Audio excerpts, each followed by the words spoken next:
Hello दोस्तों, Soni nursing college के online YouTube channel पर मैं Upendra Parashar, assistant professor, Soni nursing college, आपका स्वागत करता हूं। कल हमने terminologies related to community health nursing start की थी। हमने इसको काफ़ी डिस्कस किया था, कुछ डेफिनेशन डिस्कस की थी।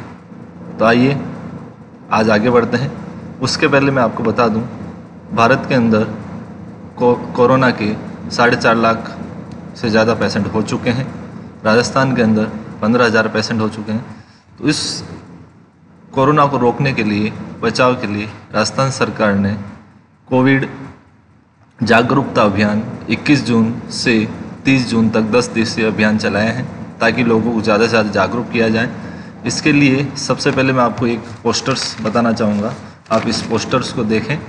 इसके अंदर कोरोना से रिलेटेड सभी बचाव के उपचार बताए गए, आपको क्या करना है, क्या नहीं करना है। तो इस तरह से as a community health nurse, community health student, आप सभी को कोरोना के जागरूकता अभियान का हिस्सा बनना है, एक्टिवली पार्टिसिपेशन करना है। एक देश का नागरिक रहते हुए कोरोना के बचाव करते हुए देश को कोरोना मुक्त करना है। ठीक उसी के साथ एक पोस्टर आपको और बताना चाहूँगा। इसके अंदर आपको क्या क्या करना है, क्या नहीं करना है, वो सब बताया गया है। तो इस तरह से 21 जून से 30 जून तक कोरोना जागरूकता अभियान राजस्थान सरकार की ओर से चलाया जा रहा है। उसका आप हिस्सा बने। हम सतर्क हैं, आप सतर्क हैं, राजस्थान सतर्क है, देश सतर्क है। तो आइए हमारा टॉपिक स्टार्ट करते हैं। कल हमने health disease, PHC, epidemiology, surveillance, eradication, sources, reservoir, incubation period, communicable diseases, epidemic, endemic, pandemic, demography, mortality, morbidity की कुछ डेफिनेशन डिस्कस की थी। उसके बाद हमने कुछ एब्रिविएशंस देखे थे। एब्रिविएशंस के अंदर काफ़ी इंपॉर्टेंट एब्रिविएशंस थे, जिसके अंदर कुछ ASHA, accredited social health activist, BCG, bacillus Calmette, Guerin. इस तरह से हमने कुछ शॉर्ट फॉर्म्स देखी थी। FRUs, first referral unit. एक बार और बताना चाहूँगा, community health centre is the first referral unit. Then हमने कल INC तक कंप्लीट किया था। INC इंडियन नर्सिंग काउंसिल, जो हमारे को रेगुलेट करती है, नर्सिंग सब्जेक्ट को रेगुलेट करती है ऑल इंडिया के अंदर। तो आइए अब हम आगे बढ़ते हैं। IUDs, इंट्रा यूटेराइन डिवाइसेस, ये कॉन्ट्रासेप्टिव मेथड है। कॉन्ट्रासेप्टिव मेथड्स 2 टाइप के होते हैं, परमानेंट और temporary. IUDs temporary contraceptive methods के अंदर आता है। देन LBW, लो बेबी वेट। LBW की फुल फॉर्म है लो बेबी वेट। एक बच्चे का जन्म के समय औसत भार वेट 2.5 kg होना चाहिए। यदि उसके नीचे होता है तो लो बेबी वेट के अंदर काउंट किया जाता है। LFT, liver function test. LHV, lady health visitor. ये LHV काफ़ी कंपटीशन एग्जाम के अंदर पूछा जाता है कि LHV की फुल फॉर्म क्या है, lady health visitor. Then MCH, mother and child health. इसके अंदर 2 चीज़ को फोकस कर रखा है, माता और बच्चा की हेल्थ को यहाँ पे फोकस कर रखा है। ये आपकी जब हम PHC डिस्कस करेंगे, प्राइमरी हेल्थ केयर, उसके अंदर हम देखेंगे कि एक कंपोनेंट्स ऑफ PHC हैं। Then MMR, maternal mortality rate. कल हमने देखा था IMR, infant mortality rate. Infant mortality rate किसे कहते हैं? 28 दिन से लेके 1 वर्ष तक के बच्चे की मृत्यु दर को इन्फेंट मोर्टिलिटी रेट के अंदर काउंट किया जाता है। ठीक उसी प्रकार maternal mortality rate, maternal mortality rate उसे कहते हैं डिलीवरी के से 42 दिन तक यदि किसी भी कॉम्प्लिकेशन से यदि एक माता की डेथ होती है तो उसको मैटरनल मोर्टिलिटी रेट के अंदर काउंट किया जाता है। IMR को हम पर 1000 के अंदर काउंट करते हैं, मैटरनल मोर्टिलिटी रेट को हम 1 लाख के अंदर काउंट करते हैं। तो आगे बढ़ते हैं। MPW, multipurpose health worker. MPW, multipurpose health worker, नाम से स्पष्ट है, मल्टीपर्पज़। वो वर्कर जो कई सारे काम करने के लिए रेस्पॉन्सिबल, उसको हम क्या कहते हैं? Multipurpose health worker. ये आपके सब सेंटर पे होता है, एक हेल्थ वर्कर होता है जो कई सारे काम करता है।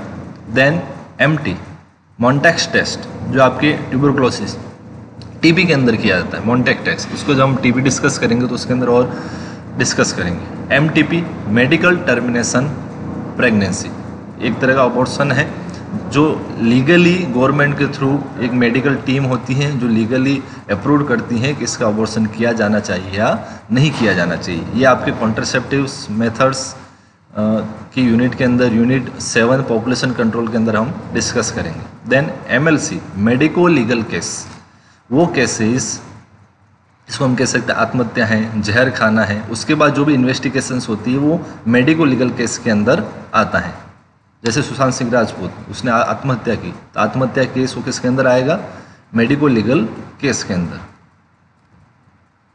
नाको national AIDS control organisation, AIDS Bharat के अंदर भारत के साथ साथ पूरे विश्व के अंदर एक बहुत बड़ी बीमारी बन चुकी है, तो उसको कंट्रोल करने के लिए NACO national AIDS control organisation India के अंदर बनाया गया था। इसको हम वैसे आपके ये national AIDS control programme 4th year के अंदर है। अभी आप ओनली ये देखिए नाको क्या है? नेशनल एड्स कंट्रोल ऑर्गेनाइजेशन, जो एड्स को क्या काम करता है? कंट्रोल करने का काम करता है। एनजीओ नॉन गवर्नमेंटल ऑर्गेनाइजेशंस, जिसको हम कहते हैं स्वयंसेवी संगठन। ये हम हमारा एक समूह मिलकर कोई भी बना सकता है, गवर्नमेंट के थ्रू अप्रूव होता है। मेनली नॉन गवर्नमेंटल ऑर्गेनाइजेशन का क्या काम होता है? जिस प्रकार एक सरकार, क्योंकि इंडिया एक 135 करोड़ से ज़्यादा की आबादी का देश है, सभी को सेवाएं नहीं दे सकती, तो गवर्नमेंट क्या करती है? अपने कुछ काम एनजीओस को दे देती है। एनजीओस को फंड प्रोवाइड करती हैं ताकि एनजीओस उस अकॉर्डिंग हेल्थ सेक्टर के अंदर, एजुकेशन सेक्टर के अंदर, एग्रीकल्चर सेक्टर के अंदर, अलग अलग सेक्टर के अलग अलग एनजीओस होते हैं। तो इस तरह से अकॉर्डिंग टू सेक्टर उनको काम करना होता है, उनको सर्विसेज प्रोवाइड करनी होती है, उनको प्राइवेटली भी फंड मिलता है, गवर्नमेंट भी फंड देती है, उसका टाइम टू टाइम इवाल्वेशन होता है, चेकिंग होती है कि वो प्रॉपरली काम कर रही है या नहीं कर रही। तो इस तरह से नॉन गवर्नमेंट ऑर्गेनाइजेशन क्या है? वे स्वयंसेवी संगठन है जो गवर्नमेंट के एक पूरक बनकर विभिन्न सेक्टर्स के अंदर क्या देते हैं? सेवाएं देते हैं। Then NMR neonatal mortality rate, 0 से लेकर 28 दिन के बच्चे को हम क्या कहते हैं? नियोनेट। उस बच्चे की यदि डेथ होती है तो नियोनेटल मोर्टिलिटी रेट के अंदर काउंट करते हैं। Then NSS national sample survey. अब यदि आपको इंडिया के अंदर कुछ डाटा सर्च करने हैं कि माल न्यूट्रिशन का इंडिया के अंदर डाटा क्या है, तो आप गूगल पे जाइए, एनएसएस में जाइए और वहाँ पे क्लिक कीजिए malnutrition data in Jaipur, malnutrition data in Jodhpur, malnutrition data in Rajasthan. तो इस तरह से आप एनएसएस के ऊपर आप हेल्थ से रिलेटेड कोई भी डाटाज को क्या कर सकते हैं? सर्व कर सकते हैं इंडिया के डाटाज को। Then OPV oral polio vaccine, polio की जो वैक्सीन होती है उसको क्या कहते हैं? Oral polio vaccine. Then ORS oral rehydration solution, वापस से बोल रहा हूँ, ओरल रिहाइड्रेशन सॉल्यूशन। ये आपके डायरिया, दस्त को ट्रीट करने के लिए, प्रिवेंट करने के लिए काम में लिया जाता है ओरल रिहाइड्रेशन सॉल्यूशन, जिसको हम एक ओआरएस का पैकेट आता है जिसके नीचे जस्ट ओआरएस है, ओआरटी ओरल रिहाइड्रेशन साल्ट कह सकते हैं। ओआरटी को हम कहते हैं ओरल रिहाइड्रेशन थेरेपी, वो थेरेपी जो डायरिया का ओआरएस का यूटिलाइजेशन करते हुए ट्रीट करते हैं उसको हम क्या कहते हैं? ओआरटी। तो इसके अंदर क्या क्या होता है उस पैकेट के अंदर हम आगे जब ओआरएस डिस्कस करेंगे, डायरेक्ट डिस्कस करेंगे, तो उसके अंदर देखेंगे। मार्केट के अंदर 15 से लेके 20 रुपये तक आसानी से ओआरएस का पैकेट मिल जाता है। मेनली हम जब एक घर पे शिकंजी बनाते हैं वो एक तरह का ओआरएस का ही मिक्सचर है, ठीक है, जिसके अंदर हम नींबू डालते हैं, शक्कर डालते हैं, नमक डालते हैं, इस तरह से ओआरएस का ही मिक्सचर है। गर्मी का टाइम है तो आप भी घर पे कोई भी आए आप शिकंजी पीते रहें। कोल्ड ड्रिंक्स पीने से अच्छा है कि आप क्या पिएं? शिकंजी पिएं, क्योंकि इसके अंदर नींबू है, शुगर है, साल्ट है, तो इस तरह से वो हमारे डाइजेशन के लिए काफ़ी बेनिफिशियल है। देन पीईएम प्रोटीन एनर्जी माल न्यूट्रिशन क्या है? प्रोटीन एनर्जी माल न्यूट्रिशन। माल न्यूट्रिशन का मीन्स होता है कुपोषण। यहाँ पे एक पर्टिकुलर कंडीशन दे रखी है, प्रोटीन एनर्जी, प्रोटीन और एनर्जी की कमी से होने वाले रोग को हम क्या कहते हैं? प्रोटीन एनर्जी माल न्यूट्रिशन, जिसके अंदर क्वाशरक और मरासमस आते हैं। आप न्यूट्रिशन के अंदर पढ़ चुके होंगे, 2 डिजीज आती हैं, क्वाशरक और मरासमस, एंड मरासमस क्वाशरक। तो इस तरह से प्रोटीन एनर्जी माल न्यूट्रिशन, जिसके अंदर प्रोटीन काफ़ी लंबे टाइम तक, ऐसा नहीं 1-2 दिन के, कंटिन्यूसली लॉन्ग टाइम तक यदि प्रोटीन और एनर्जी की बॉडी के अंदर कमी होती है तो पीईएम के अंदर काउंट किया जाता है। तो इस तरह से प्रोटीन एनर्जी माल न्यूट्रिशन इंडिया के अंदर एक बहुत बड़ी डिजीज बन चुकी है। जो अंडर 5 चिल्ड्रन है, 5 साल के कम बच्चे हैं, उनका मेन डेथ का कारण क्या है? PEM। तो इस तरह से PM को ये ओनली हमारे द्वारा हमारी नेग्लेंसी, हमारी स्वास्थ्य जागरूकता में कमी के कारण होने वाले रोग हैं। इसको हम स्वास्थ्य जागरूक होकर इसको हम क्या कर सकते हैं? दूर कर सकते हैं। Then PPP, triple P, public private partnership, similar as हमने ऊपर देखा था NGOs, पब्लिक प्राइवेट पार्टनरशिप। इसके अंदर क्या होता है? जैसे आपके ये जयपुर अजमेर नेशनल हाईवे, इसके अंदर क्या होता है? गवर्नमेंट क्या करती है? गवर्नमेंट के पास इतना पैसा नहीं होता, तो गवर्नमेंट क्या करती है? PPP मॉडल पे कोई प्रोजेक्ट प्रोवाइड करती है। तो इस तरह PPP मॉडल पे क्या होता है? गवर्नमेंट एक कंपनी को हायर करती है, कंपनी अपने बेस के ऊपर पैसा बनाती है, देन वो टोल लगाकर उसका पैसा वसूल करती है। तो इस तरह से पब्लिक पार्टनरशिप के अंदर भी कई गवर्नमेंट के काम किए जाते हैं। अब ये ज़्यादा से ज़्यादा, अब आपने देखा होगा गवर्नमेंट के हॉस्पिटल भी, हर गवर्नमेंट डिपार्टमेंट PPP मॉडल पे दिया जा रहा है। तो इस तरह से पब्लिक पार्टनरशिप हमारे पब्लिक के लिए एक तरह का ये नुकसानदायक है, क्योंकि एक कंपनी होगी, पब्लिक कंपनी होगी या एक प्राइवेट कंपनी होगी, वो अपना हित चाहेगी, जबकि गवर्नमेंट क्या चाहेगी कि पब्लिक का हित हो। तो इस तरह से पब्लिक पार्टनरशिप एक आम गरीब गांव के आदमी के लिए क्या है? नुकसानदायक है। Then RCH, reproductive child health care. Reproductive child health के अंदर आता है एक जो कपल है वो free from any type of decision, अपने सेक्सुअल ज़िंदगी को आगे बढ़ाए, उसको किसी प्रकार का भय न हो। काफ़ी एक बड़ी डेफिनेशन इसकी हम आगे और डिस्कस करेंगे। तो इस रिप्रोडक्टिव चाइल्ड हेल्थ केयर के अंदर RCH जब प्रोग्राम, इसके 2 फेज़ हैं, फेज़ फर्स्ट, फेज़ सेकेंड, ये आपके 4th ईयर का पार्ट है। तो इस तरह से आप ओनली RCH की डेफिनेशन फुल फॉर्म देखिए, reproductive child health care. Then SNA, student nurse association. जैसे नर्सिंग एसोसिएशन होते हैं, स्टूडेंट के भी एक एसोसिएशन बनाया गया है SNA, जिसको हम किस नाम से जानते हैं? स्टूडेंट नर्स एसोसिएशन, जो स्टूडेंट के वेलफेयर के लिए, कल्याण के लिए, उनके रूल्स एंड रेगुलेशंस के लिए काम करती हैं। SRS, सैंपल रजिस्ट्रेशन सिस्टम, जैसे हमने देखा था NSS, national sample survey, similar as SRS sample registration system होता है, जिसके अंदर age, birth, death, marriage, divorce के क्या होते हैं? डाटाज होते हैं, इंडिया के डाटा। तो इस तरह से आप SRS गूगल ऊपर सर्च कर सकते हैं, इंडिया के अंदर कितने बर्थ हुए, कितनी डेथ हुई, तो आप SRS पे जाके इजीली सर्च कर सकते हैं। Then STD, sexually transmitted disease, वो डिजीज जो सेक्सुअली ट्रांसमिशन के कारण होती है उसको हम क्या कहते हैं? Sexually transmitted disease. Then TT, tetanus toxoid, ये एक वैक्सीन है जो एक टिटनस बीमारी के लिए काम में आती है, प्रिवेंट करने के लिए। देन TNI, जिस प्रकार स्टूडेंट का एक एसोसिएशन है SNA, स्टूडेंट नर्स एसोसिएशन, वैसे ट्रेंड नर्सेज का भी एक एसोसिएशन बना रखा है वर्ल्ड लेवल के ऊपर, trend nurse association of India. ये इंडिया लेवल के ऊपर है, trend nurse association of India. वैसे ही नेशनल लेवल के ऊपर, इंटरनेशनल लेवल के ऊपर भी इस तरह से एसोसिएशन बना रखे हैं। देन UNICEF, बहुत ही इंपॉर्टेंट है, United nation international children emergency fund. इसकी स्थापना 1946 के अंदर हुई थी। इसकी स्थापना 1946 के अंदर हुई थी। इसके पीछे मेन लॉजिक क्या था? 1945 के अंदर सेकेंड वर्ल्ड वॉर फिनिश हुआ था, तो उस वर्ल्ड वॉर अफेक्टेड कंट्रीज़ के अंदर जो अफेक्टेड बच्चे थे, उनके वेलफेयर के लिए, उनके फ्यूचर के लिए काम करने के लिए वर्ल्ड लेवल के ऊपर एक संस्था बना गई। वो किस नाम से जानी गई?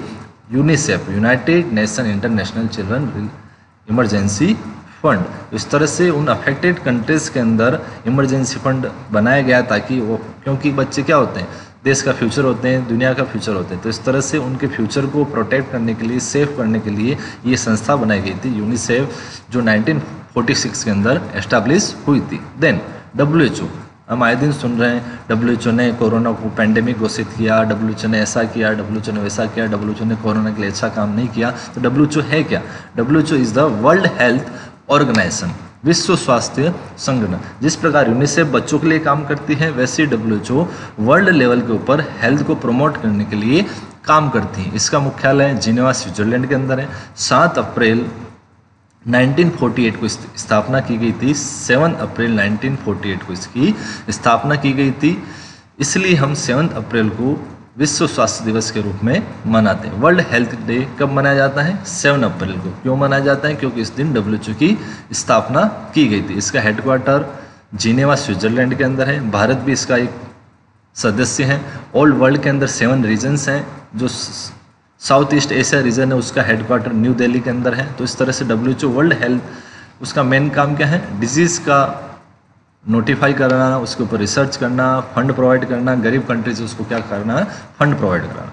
Then VVM vaccine vial monitor, ये ज़्यादातर आपको पोलियो की वैक्सीन वायल के ऊपर देखने को मिलता है। एक बॉक्स होता है जिसके अंदर ये आपको VVM जो बॉक्स टाइप एक साइन होता है वो आपको बताता है कि वैक्सीन इज़ द पोटेंशियलिटी उसकी बनी हुई है या ख़त्म होगी, मीन्स वैक्सीन काम के लायक है या नहीं है। मीन्स वैक्सीन के अंदर जब ब्लैक स्पॉट्स उस बॉक्स के अंदर ब्लैक स्पॉट्स हो जाते हैं, इसका मतलब क्या होता है कि वैक्सीन काम की नहीं है। जब एक्चुअल में क्या होता है, वैक्सीन को एक प्रॉपर टेम्परेचर के ऊपर स्टोर करके रखना पड़ता है। जब प्रॉपर टेम्परेचर के ऊपर आप इसको स्टोर नहीं करते हैं तो क्या होता है, वैक्सीन की पोटेंशियलिटी समाप्त हो जाती है। तो ये VVM उसको शो करता है कि वैक्सीन काम करने योग्य है या नहीं। ये वेरी इंपॉर्टेंट है। जब भी आप वैक्सीन को देखें, वैक्सीन काम में लें तो VVM को उसके ऊपर जो एक स्क्वायर बना रखा है, यदि वो ब्लैक है तो आप ब्लैक को काम में न लें। यदि उस राउंड के अंदर डॉटेड है तो आप डॉटेड को काम में ले सकते हैं। यदि वो प्लेन है, वाइट है, तो आप उसको काम में ले सकते हैं। तो इस तरह से VVM vaccine vial monitor, clearly लिखा है मॉनिटर, वैक्सीन को मॉनिटर करने के लिए वैक्सीन वायल मॉनिटर बनाया जाता है। Then VHA voluntary health agencies, जिस प्रकार WHO इंटरनेशनल हेल्थ एजेंसीज हैं, वैसी VHA वॉलेंट्री हेल्थ एजेंसीज जो अपने लेवल के ऊपर काम करती हैं। जैसे हमने NGOs देखा, इसको आप हम NGOs भी कह सकते हैं, हेल्थ सेक्टर के NGOs, जो Kasturba memorial fund, TB association of India, इस तरह से कई फंड हैं, कई ऑर्गेनाइजेशन बना रखे हैं जो पब्लिक प्राइवेट लेवल के ऊपर हेल्थ सर्विसेज प्रोवाइड करवाते हैं। तो इस तरह से VHA voluntary health agency. Then VHA village health guide, जो विलेज लेवल के ऊपर हेल्थ को लोगों को प्रमोट करता है, जागरूक करता है, मोटिवेट करता है, उसको हम क्या कहते हैं? VHA। इसकी भी फुल फॉर्म कई कंपटीशन एग्जाम के अंदर पूछी जाती है। तो इस तरह से VHA भी एक हमारे हेल्थ वर्कर का इम्पोर्टेंट पार्ट है। इस तरह से हमने कुछ टर्मिनोलॉजीज देखी जो आपके कम्युनिटी हेल्थ नर्सिंग से रिलेटेड है। मुझे आशा है आपको अच्छा लगा होगा, समझ में आएगा। यदि आपको समझ में आया है तो वीडियो को लाइक करें, शेयर करें और चैनल को सब्सक्राइब करें। कोरोना से बच के रहें, लोगों को जागरूक करें, स्वस्थ रहें, मस्त रहें, पढ़ते रहें, सावधान रहें, सतर्क रहें। जय हिंद, जय भारत।